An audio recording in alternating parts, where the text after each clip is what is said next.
सभी मित्रों का जीएन सिंह आईएएस एकेडमी के यूट्यूब चैनल पर स्वागत है। जैसा कि आपने देखा कि यूट्यूब पर कई वीडियो हमने अपलोड किया। कभी कभी कुछ छात्रों को एहसास होता है कि सर एक तरफ से नहीं पढ़ा रहे हैं, तो मैं जो विषय पढ़ाऊंगा उसके हर पोर्शन के कुछ हिस्से को आपके सामने रखा जा रहा है। यद्यपि यूट्यूब पर हम आपको नहीं पढ़ाएंगे, इसके लिए जीएन सिंह आईएएस एकेडमी का ऐप्स बना हुआ है, वेबसाइट है। 2-3 दिन में ऐप लॉन्च भी हो जाएगा और साथ साथ 21 तारीख से हम अपने ऐप पर आपको विषय वाइज डेमो क्लासेस भी देंगे। उसके बाद जिसे पसंद आएगा वह एडमिशन लेगा और 24-25 से पेड क्लासेस प्रारंभ होंगे। जैसी स्थिति रहेगी वह सूचना आपको दी जाएगी। इसलिए जब जीएन सिंह आईएएस एकेडमी को आप सब्सक्राइब कर लेंगे तो हर सूचना आपको समय समय पर मिलती रहेगी। आज हम पाश्चात्य राजनीतिक चिंतकों के इतिहास के कालखंड के बारे में प्रकाश डालेंगे। हम जानते हैं कि चिंतन वही करता है जो विवेकवान होता है, और चिंतन एक प्रकार का विचार है, इसीलिए इसको हम लोग थॉट भी कहते हैं। और यही विचार किसी भी विषय के प्रति हो सकती है।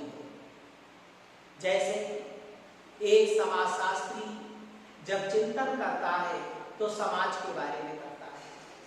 एक मनोवैज्ञानिक जब चिंतन करता है तो मन के बारे में करता है, मनोविज्ञान के बारे में करता है। एक भौतिक शास्त्री जब चिंतन करता है तो किसी पदार्थ के बारे में करता है। और जब एक राजनीतिक या राजनीति शास्त्री चिंतन करता है तो स्वाभाविक है कि वह राज्य के बारे में करेगा। इसका नाम है पाश्चात्य राजनीतिक चिंतकों का इतिहास। तो स्पष्ट है कि इसमें इतिहास शब्द का प्रयोग हुआ है, और इतिहास का मतलब ही होता है बैकग्राउंड। इतिहास का मतलब ही है बैकग्राउंड। इसका मतलब है कि यदि हम किसी चिंतक के चिंतन को समझना चाहते हैं तो उस चिंतक का इतिहास, उसका बैकग्राउंड, उसकी जीवनी का ज्ञान होना आवश्यक होता है। क्योंकि व्यक्ति के व्यक्तित्व का विकास 3 चीजों के मध्य होता है। एक पैतृक संस्कार, दूसरा वातावरण और तीसरा व्यक्तिगत साधना। इसीलिए चिंतकों की जीवनी सर्वप्रथम पढ़ी जाती है और यह देखा जाता है कि वह किसके घर पैदा हुई, उनके माता पिता की क्या स्थिति थी, वो जब पैदा हुए तो उस समय वहाँ का वातावरण कैसा था और उनकी व्यक्तिगत साधना कैसे थी। उसी के अनुसार उनके चिंतन का विकास होता है। इसलिए माना जाता है कि जो चिंतक होते हैं वह अलग अलग वातावरण में पैदा होते हैं, और अलग अलग वातावरण में पैदा होने के कारण उसी सेम विषय पर उनके चिंतन का तरीका अलग अलग हो जाता है। जैसे प्लेटो ने भी राज्य पर चिंतन किया, मैकियावेली ने भी राज्य पर चिंतन किया, हाब्स रूसो ने भी राज्य के बारे में अपनी बात कही, और मार्क्स ने भी राज्य की आलोचना किया और सबका वातावरण अलग अलग था, इसलिए उसी विषय पर सोचने का तरीका अलग अलग है। इसलिए हम मानते हैं कि चिंतक चिंतन करता है और चिंतन समयबद्ध होता है। चिंतन समयबद्ध होता है, समय बदल जाता है,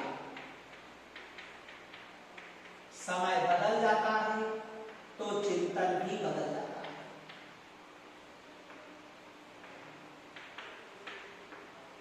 चिंतन भी बदल जाता है। उसी विषय पर हमारे पूर्वज भी सोचते थे, उसी विषय पर हमारे पिता ने भी सोचा, उसी विषय पर आज हम भी सोचते हैं, उसी विषय पर हमारा लड़का भी सोचता है। लेकिन चारों के सोचने के तरीके में अंतर है, क्योंकि सब अलग अलग वातावरण में पैदा हुए, अलग अलग परिस्थितियों में पैदा हुए। वास्तव में देखा जाए तो चिंतकों का चिंतन ही राजनीतिक सिद्धांत है और चिंतक काफी सरल होता है।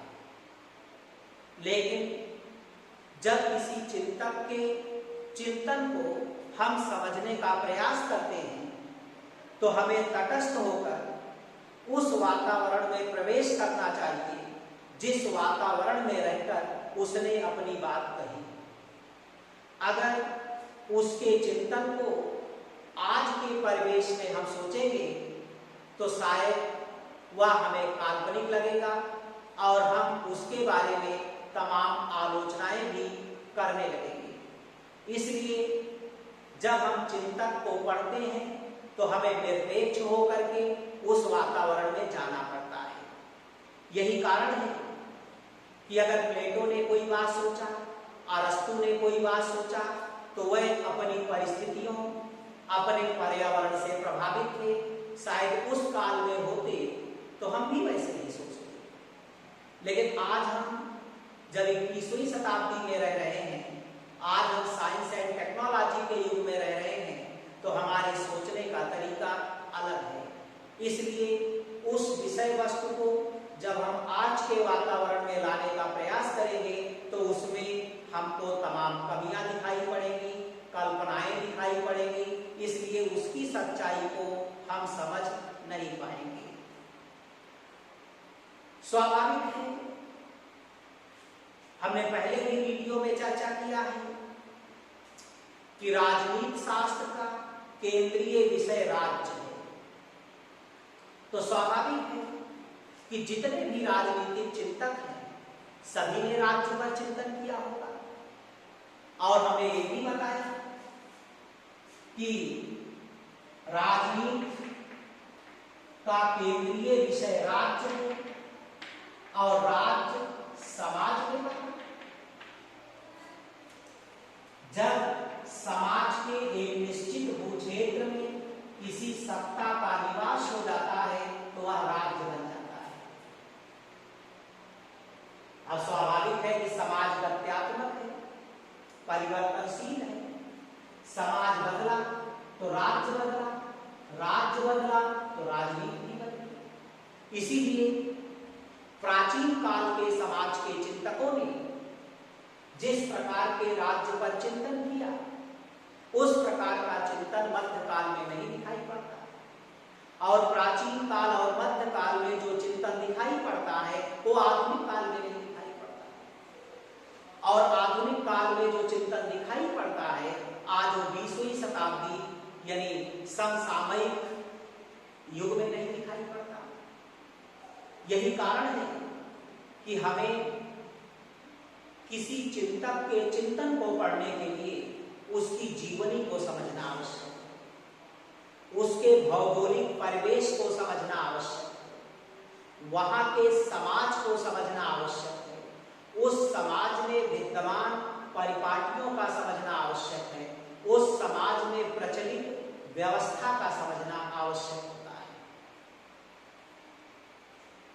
राजनीतिक चिंतन को जन्म देने का श्रेय यूनानियों को यूनानी पहले राजनीतिक विचारक हैं जिन्होंने इस दिशा में अपना कदम बढ़ाया, क्योंकि वह विवेकवान थे। लेकिन राजनीतिक चिंतन का विकास यूरोप में हुआ, इसीलिए यूरोप को हम पाश्चात्य के नाम से भी जानते हैं। इसीलिए यूरोपीय राजनीतिक चिंतन को या यूरोपीय राजनीतिक चिंतन को हम पाश्चात्य राजनीतिक चिंतन के नाम से भी जानते हैं। और इतिहास इसीलिए लिखा है कि उसकी बैकग्राउंड का हम अध्ययन करें। इतिहास बीता हुआ कल है, इतिहास अतीत है। इतिहास को जाने बिना वर्तमान को समझा नहीं जा सकता, और वर्तमान की समझ के बिना भविष्य का अनुमान लगाया नहीं जा सकता। यद्यपि हमने कहा था कि जब से सभ्य समाज आया है तब से राज्य आया है, और जब से राज्य आया है तब से राज्य पर चिंतन प्रारंभ हुआ है।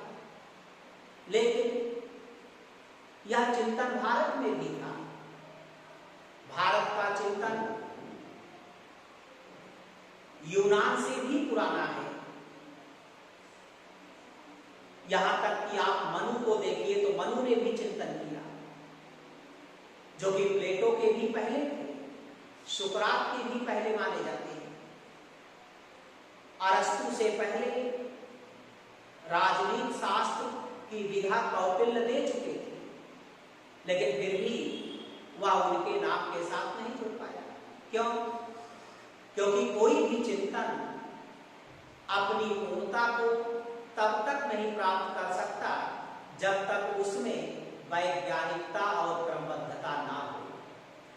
और भारतीय राजनीतिक चिंतन में क्रमबद्धता और वैज्ञानिकता का अभाव था।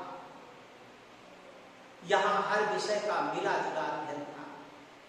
इसलिए आप देखते हैं कि कौटिल्य की प्रसिद्ध पुस्तक का नाम अर्थशास्त्र है, लेकिन इसका संबंध राजनीति से है। लेकिन पुस्तक में वर्णन दंड नीति का है, यानी नीति शास्त्र का है, लेकिन इतिहास का विषय बना हुआ है। तो इससे स्पष्ट हो गया कि अर्थशास्त्र, राजनीति शास्त्र, नीति शास्त्र और इतिहास का मिला जुला अध्ययन था। और कोई भी विषय एक स्वायत्त विषय के रूप में तब तक विकसित नहीं हो पाता जब तक उसमें क्रमबद्धता और वैज्ञानिकता शामिल ना हो, और यह श्रेय यूनानियों को जाता है। राजनीतिक चिंतक का सारा चिंतन इसी बात पर केंद्रित है कि राज्य क्या है, राज्य की प्रकृति क्या है, राज्य का स्वरूप क्या है, राज्य का कार्यक्षेत्र क्या है, राज्य और व्यक्ति के बीच क्या संबंध है, अधिकार, स्वतंत्रता, समानता और न्याय को लेकर राज्य और व्यक्ति के बीच कैसे संबंध स्थापित किए जाते हैं। सभी चिंतकों ने इसी बात पर चिंतन किया। प्लेटो ने भी राज्य की चर्चा किया, अरस्तु ने भी राज्य की चर्चा किया, मैकियावेली ने भी राज्य की चर्चा किया, लेकिन आप देख रहे हैं कि सबके राज्य के स्वरूप में अंतर है। इसी आधार पर हम जो राजनीतिक चिंतन है उसका एक वर्गीकरण प्रस्तुत करेंगे, और जब हम लाइव क्लासेस आपको पढ़ाएंगे तो एक एक चीज पूरा डिटेल बताएंगे। जो टॉपिक समाप्त होगा उसका पीडीएफ आपके सामने होगा। मल्टीपल क्वेश्चन भी हो सकते हैं और मुख्य परीक्षा के प्रश्न भी हो सकते हैं। जैसे जो बैच ज्वाइन करेगा उसी के अनुसार उस प्रश्न पत्र का, उस मॉडल टेस्ट पेपर का नेचर होगा। तो हम जानते हैं कि आज जब हम कोई भी विषय पढ़ते हैं तो विषय का विभाजन करते हैं। इसी को काल विभाजन भी आप कह सकते हैं। इतिहास भी आप पढ़ते हैं तो प्राचीन काल, मध्यकाल, आधुनिक काल के रूप में विभाजन करते हैं। वैसे जब हम राजनीति शास्त्र पढ़ते हैं तो ये इसका भी विभाजन करते हैं प्राचीन काल, और ऐसा माना जाता है कि प्राचीन काल 5वीं सदी तक है। वैसे मध्यकाल 5वीं सदी के अंत से ही शुरू हो जाता है, लेकिन हम 6वीं शताब्दी से मानते हैं। तो यानी हम कह सकते हैं कि ये प्रारंभ से 5वीं सदी तक है, प्रारंभ से 5वीं सदी तक है। और अगर मध्यकाल को हम लेते हैं, यानी आप कह सकते हैं मध्यकालीन चिंतन, अगर मध्यकालीन चिंतन को लेते हैं तो ये 6वीं से 15वीं सदी तक आता है। इसी प्रकार से आधुनिक कालीन चिंतन को जब हम लेते हैं तो ये 16वीं शताब्दी से लेकर अब तक में शामिल होता है। हर काल का एक समाज होता है, उसी के अनुरूप वहां का राज्य होता है, क्योंकि राज्य सामाजिक व्यवस्था को बनाए रखने के लिए अस्तित्व में आता है। यहां पर आपको यह समझना चाहिए कि प्राचीन काल का दृष्टिकोण आदर्शवादी था। प्राचीन काल का दृष्टिकोण आदर्शवादी था। आदर्शवाद होता है जो विचारों में है, व्यवहारों में नहीं। इसी को हम नैतिकता कहते हैं, इसी को हम मूल्य कहते हैं, इसी को हम दर्शन भी कहते हैं। और दर्शन भी एक चिंतन है, इसलिए जो दार्शनिक पद्धति में विश्वास करते हैं वह चिंतन मूलक पद्धति में विश्वास करते हैं। और स्वाभाविक है कि राज्य और व्यक्ति के बीच संबंधों का अध्ययन राजनीति है। इसीलिए प्रायः प्रत्येक चिंतकों ने राज्य और व्यक्ति के बीच संबंधों का अध्ययन किया है। तो ऐसी परिस्थितियों में यहां का दृष्टिकोण आदर्शवादी, नैतिकतावादी, और इन लोगों ने अपना लक्ष्य बनाया कि एक आदर्श राज्य की स्थापना, यानी एक आदर्श राज्य की स्थापना प्राचीन काल का मुख्य लक्ष्य था। और आपको यह समझना चाहिए कि जिसका दृष्टिकोण आदर्शवादी होता है वह राज्य और व्यक्ति के बीच,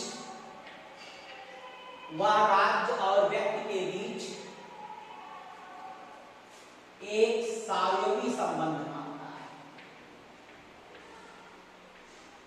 और सहयोगी का मतलब होता है अंगी और अंग का संबंध। तो प्राचीन काल के चिंतकों ने राज्य को संपूर्ण या अंगी माना और व्यक्ति को अंग माना। और आप जानते हैं कि अंगी का महत्व अंग,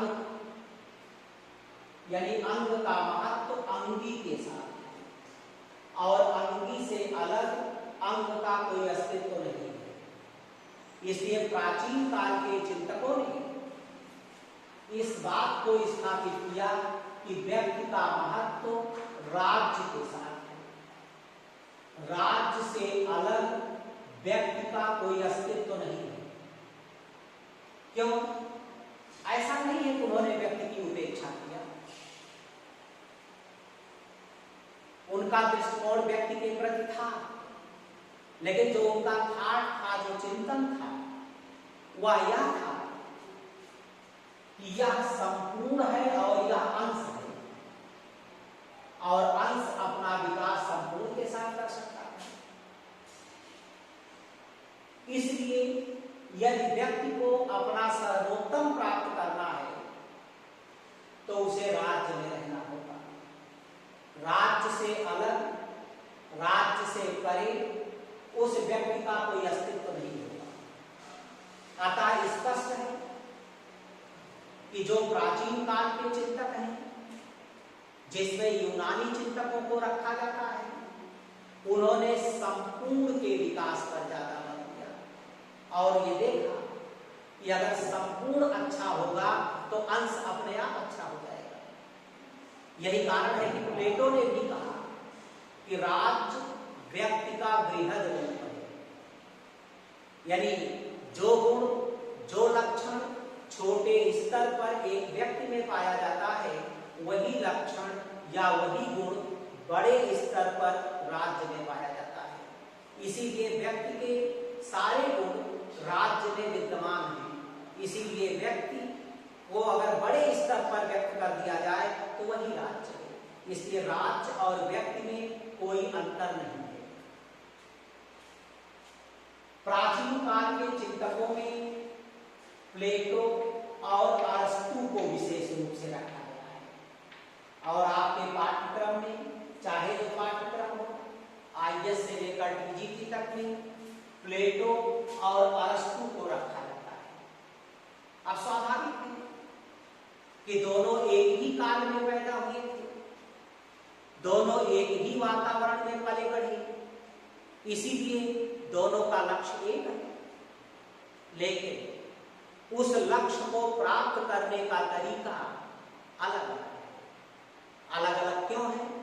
क्योंकि लक्ष्य भले एक हो, लेकिन उसी लक्ष्य को प्राप्त करने का तरीका इसलिए अलग अलग बन जाता है क्योंकि लोग युग में तो एक होते हैं, लेकिन उनके व्यक्तित्व का विकास अलग अलग वातावरण में होता है। इसीलिए कभी कभी माना भी जाता है कि प्लेटो और अरस्तु दोनों का मुख्य उद्देश्य आदर्श राज्य की प्राप्ति है, लेकिन इसी आदर्श राज्य को प्राप्त करने का तरीका प्लेटो और अरस्तु का अलग अलग रहा। इसी आदर्श राज्य को प्राप्त करने के लिए प्लेटो आदर्शवादी या दार्शनिक तरीका अपनाते हैं, जबकि अरस्तु इसी को प्राप्त करने के लिए वैज्ञानिक तरीका अपनाते हैं। और जब लक्ष्य भले ही एक हो, लेकिन उसे प्राप्त करने की साधन और पद्धतियां अलग अलग हो जाती हैं, तो उनमें अंतर हो जाता है। यही कारण है कि प्लेटो और अरस्तु के विचारों में अंतर हुआ। प्लेटो दार्शनिक राजनीति के जनक बने, ये वैज्ञानिक राजनीति के जनक बने। प्लेटो के परम शिष्य थे अरस्तु, लेकिन अपनी विचारधारा के कारण प्लेटो के एकदम विरोधी हो गए। कहा जाता है कि दर्शन का विलोम विज्ञान, तो प्लेटो का विलोम अरस्तु हो गया। इसीलिए एक बार प्लेटो ने अरस्तु के बारे में टिप्पणी भी किया। जब अरस्तु के विचार प्लेटो के विचारों को तोड़ने लगे, तो प्लेटो बहुत प्यार करते थे अरस्तु को। बड़े दुखी मन से उन्होंने कहा, अरस्तु उस घोड़ी के बच्चे के समान है जो अपनी मां का दूध पी लेने के बाद उसी को लात मार देता है। तो प्राचीन काल का दृष्टिकोण आदर्शवादी है, नैतिकतावादी है। इसीलिए आपको प्राचीन काल पढ़ते समय इस बात को ध्यान में रखना चाहिए कि प्लेटो और अरस्तु ने जितनी बातें कहा है वो सब नैतिक है, और नैतिकता को भी ध्यान में रखकर वो बातें कही। चाहे न्याय पर विचार हो, चाहे संविधान विधान पर विचार हो, चाहे अन्य किसी पर विचार हो, अंतिम उद्देश्य कहीं ना कहीं नैतिकता ही छिपी हुई है। अब कहा जाता है कि हर का एक समय होता है, विचारधारा चरम सीमा पर पहुंचती है, लेकिन एक समय ऐसा आ जाता है कि उसका अवसान भी होने लगता है। इसीलिए धीरे धीरे अरस्तु की मृत्यु के बाद रोमन साम्राज्य आया, लेकिन वो भी ज्यादा दिन तक नहीं टिक सका और मध्यकाल का जन्म हुआ। तो पहला प्राचीन काल था, दूसरा मध्यकालीन चिंतन आया।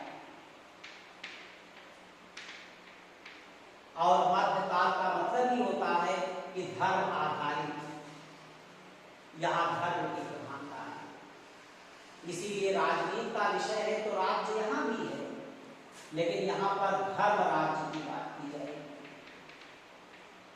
और धर्म अलौकिक सत्ता का विषय है, राज्य लौकिक जगत का विषय है। इसलिए स्वाभाविक है कि धर्म राज्य राजनीति शास्त्र का विषय नहीं हो सकता। यही कारण है कि मध्यकालीन चिंतकों को विशेष रूप से राजनीतिक चिंतकों में शामिल नहीं किया जा सकता, यद्यपि अंतिम दौर में तमाम लोगों ने प्रहार किया और उनका महत्व बढ़ा। मध्यकाल को अंधकार युग भी कहते हैं, इसे अंधविश्वास का युग भी कहते हैं।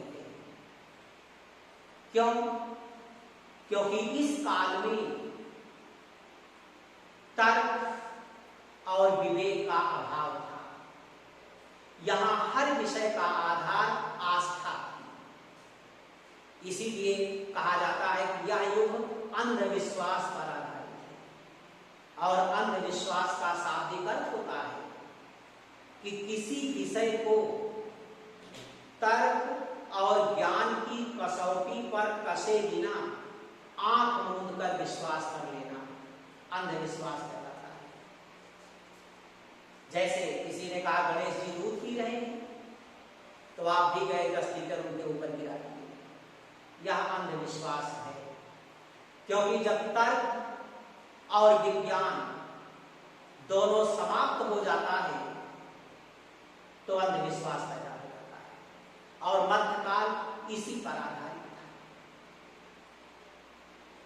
और मध्यकाल को भी दो रूपों में देखा जा सकता है। ऐसा माना जाता है कि 9वीं शताब्दी से 13वीं शताब्दी तक चर्च की प्रधानता थी और चर्च का नेतृत्व पोप करता था और राज्य का नेतृत्व राजा करता था। लेकिन राज्य भी चर्च के अधीन था, राजा भी पोप के अधीन था। और राजा के द्वारा जो शासन किया जाता था, जो नियम कानून बनाया जाता था, वह भी बहुत कुछ पोप ही तय करता था। इसीलिए प्राचीन काल में ये भी माना जाता है कि चर्च न्याय का प्रतीक था, यानी जो कुछ पोप करता था उसे ही राजा करता था। तो लंबे समय तक चर्च की प्रधानता रही और चर्च तो इतना प्रभावशाली था कि हर क्षेत्र में इसकी दखलअंदाजी हो गई और धीरे धीरे ये चरित्रहीन तक होने लगे। कहा जाता था कि जब लड़कियों की शादी होती थी तो पहले पोप को सौंपी जाती थी, पोप उनके साथ हमबिस्तर होता था, फिर उन्हें स्वर्ग का कार्य कर देता था। अब आप समझ सकते हैं कि धर्म की आड़ में चरित्र का पतन हो चुका था। इसीलिए यह माना जाता है कि जब जब कोई व्यक्ति धर्म की आड़ लेकर लोगों को अपने बस में करता है तो वह समाज के लिए खतरा पैदा हो जाता है। इसीलिए आज भी धर्म के नाम पर होने वाले सांप्रदायिक दंगे भारतीय लोकतंत्र के लिए खतरा है। लेकिन आगे चलकर राजा ने खुद पोप के विरुद्ध एक आवाज उठाई कि हमको भी ईसा मसीह ने बनाया, आपको भी ईसा मसीह ने बनाया, इसलिए हम आपके अधीन क्यों नहीं, हम सीधे उनके अधीन क्यों ना हो जाए। तो चर्च और राज्य के बीच एक संघर्ष शुरू हो गया। इसी दौरान कुछ मध्यकालीन चिंतक आए जिनके कुछ सवाल यूजीसी, हायर एजुकेशन कमीशन या कभी कभी पीजीटी में भी पूछ लिए जाते हैं। और संत ऑगस्टाइन, पोप ग्लेसियस द्वितीय, Thomas Aquinas, Marsilio of Padua जैसे राजनीतिक चिंतक है। और संत अगस्टाइन ने तो यहां तक कह दिया कि दो नगर है, एक ईश्वरीय नगर, एक मानवीय नगर, और दोनों अलग अलग होने चाहिए। टॉमस एक्विनास ने दैवीय कानून और मानवीय कानून में अंतर किया। पोप ग्लेसियस द्वितीय ने दो तलवारों का सिद्धांत दिया, क्योंकि तलवार सत्ता का प्रतीक थी। एक म्यान में दो तलवार नहीं हो सकती। पोप अपनी सत्ता को देखे, राजा अपनी सत्ता को देखे। और मार्सिलियो आक्विला जो अंतिम चिंतक था, उसने पोप पर, चर्च पर इतना जबरदस्त प्रहार किया कि पोप की सत्ता ढह गई। उसने यहां तक कह दिया कि राजा का काम इहलोक संभालना और पोप का काम परलोक सुधारना। लेकिन यहां तक कह दिया कि वही पोप परलोक सुधारने की जिम्मेदारी ले सकता है जिसके साथ जनमत है।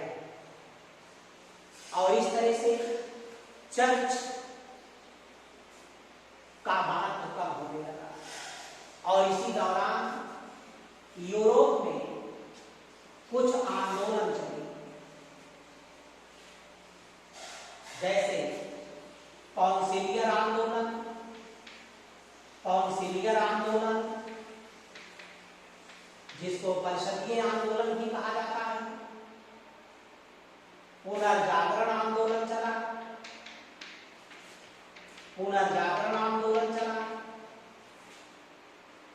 धर्म सुधार आंदोलन चला,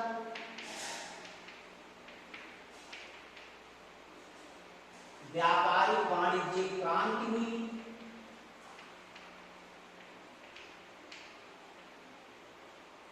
और इन सभी आंदोलनों ने मध्यकाल के मौत की घंटी बजा दिया। और इसके परिणाम स्वरूप 16वीं शताब्दी में आधुनिक काल का उदय हुआ। पुनर्जागरण आंदोलन एक महत्वपूर्ण आंदोलन था।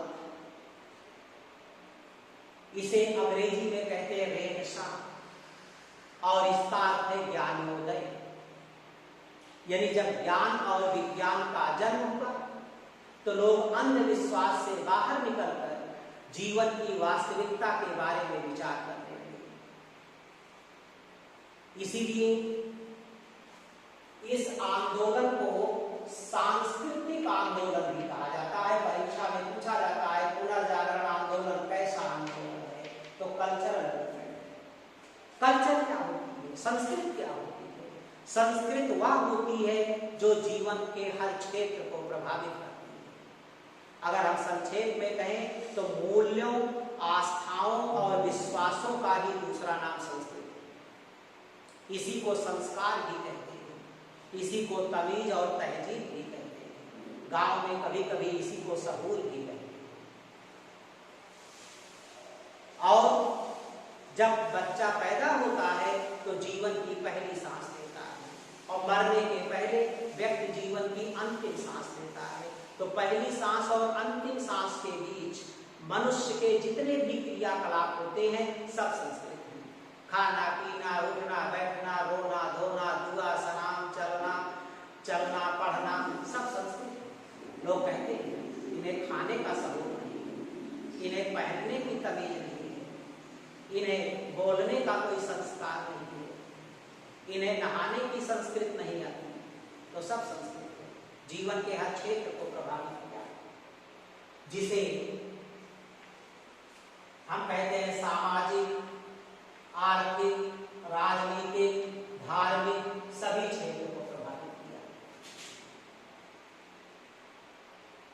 और पुनर्जागरण आंदोलन ने दो संतान को जन्म दिया, यानी इसने जीवन के हर क्षेत्र में स्वतंत्रता व समानता की मांग किया। और जिस क्षेत्र में जहां स्वतंत्रता और समानता होगी वहीं पर मानववाद होगा, और मानव इक्वल टू व्यक्ति, वहीं पर व्यक्तिवाद होगा। इसीलिए आधुनिक काल में व्यक्तिवाद का जन्म हुआ। जहां प्राचीन काल और मध्यकाल में राज्य को महत्व मिला, वही आधुनिक काल में राज्य के स्थान पर व्यक्ति को महत्व मिलने लगा और धर्म सुधार आंदोलन ने धर्मनिरपेक्ष राज्य को जन्म दिया। इसीलिए आधुनिक काल में धर्मनिरपेक्ष राज्य को जन्म दिया। व्यापारिक वाणिज्यिक क्रांति हुई, क्योंकि जो मध्यकाल था वहां पर सामंती व्यवस्था थी, यानी मध्यकाल में सामंती व्यवस्था थी। सामंती व्यवस्था को अंग्रेजी में हम कहते हैं फ्यूडल सिस्टम, यानी इसी को अगर आप अन्य क्षेत्र में कहें तो आप कह सकते हैं कि यह संघात्मक व्यवस्था है जिसमें सत्ता का बंटवारा होता है। सामंती व्यवस्था वह व्यवस्था है जहां सत्ता का बंटवारा है। किसके बीच सत्ता का बंटवारा है? राजा, जागीरदार, जमींदार के बीच सत्ता का बंटवारा है। इसीलिए सामंती व्यवस्था में हर व्यक्ति किसी ना किसी का मालिक था, यानी किसान का मालिक जमींदार, किसान का मालिक जमींदार, जमींदार का मालिक जागीरदार, जागीरदार का मालिक राजा, और शुरू में इसका मालिक को। ये तीनों लौकिक जगत के विषय हैं और ये इसको तय करता था, इसको तय करता था, इसको तय करता था। इसीलिए सामंती व्यवस्था को, सामंतवादी व्यवस्था को कहा जाता है। यह व्यवस्था विशेषाधिकारों पर आधारित थी। प्रिविलेज, विशेषाधिकार क्या है? विशेष अधिकार, यानी ऐसी सामाजिक व्यवस्था जहां जात, धर्म, भाषा, जन्म, संपत्ति, लिंग आदि के आधार पर एक व्यक्ति का दूसरे व्यक्ति से भेदभाव किया जाए। ये राजा है, ये प्रजा है, ये विशेषाधिकार है। विशेषाधिकारों का उन्मूलन ही लोकतंत्र है। इसीलिए लोकतंत्र में कोई राजा भैया नहीं है, बल्कि जितने भैया हैं सब राजा हैं। यही लोकतंत्र है जहां सबको बराबरी का अधिकार है। अब यहाँ पर जो व्यवसाय था वो स्थानीय था, लोकल था।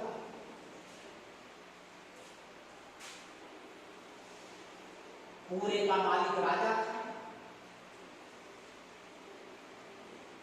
यहाँ पर एक जागीरदार था, इस एक जागीरदार में कई छोटे छोटे जमींदार थे और ये जमींदार लगान वसूल कर जागीरदार को देते थे। शिवाजी भी जागीरदार, जिसमें तमाम जमींदार आदिलशाह के साथ मिलकर शिवाजी के साथ नाइंसाफी की और जमींदार जागीरदार को देता था, जागीरदार राजा को देता था और जमींदार लगान किसान से वसूलता था। किसान अपना व्यापार अपने ही क्षेत्र में कर सकता था, दूसरी जमींदारी में नहीं कर सकता। लेकिन आगे चलकर व्यापारिक वाणिज्यिक क्रांति हुई और यह तय होने लगा कि भाई जमीन, राजा, जागीरदार और जमींदार के बीच एक संघर्ष छिड़ा।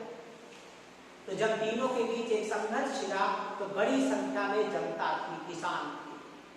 अब जनता जिसका साथ देती उसी की विजय होती।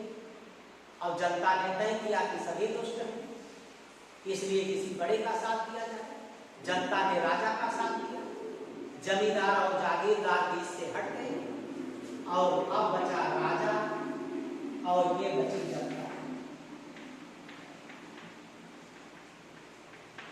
अब चूंकि ये क्षेत्र भी राजा का, ये क्षेत्र भी राजा का, ये क्षेत्र भी राजा का, अब ये जनता अपना व्यापार यहाँ भी कर सकती थी, यहाँ भी आ सकती थी। इसीलिए व्यापार क्षेत्रीय से राष्ट्रीय हो गया और लोगों के बीच मेलजोल होने लगा। राजा पूरे का मालिक हुआ। इसीलिए माना जाता है कि आधुनिक काल में राष्ट्र राज्य का उदय हुआ। आज इसी राष्ट्र राज्य को हम राज्य ही कहते हैं।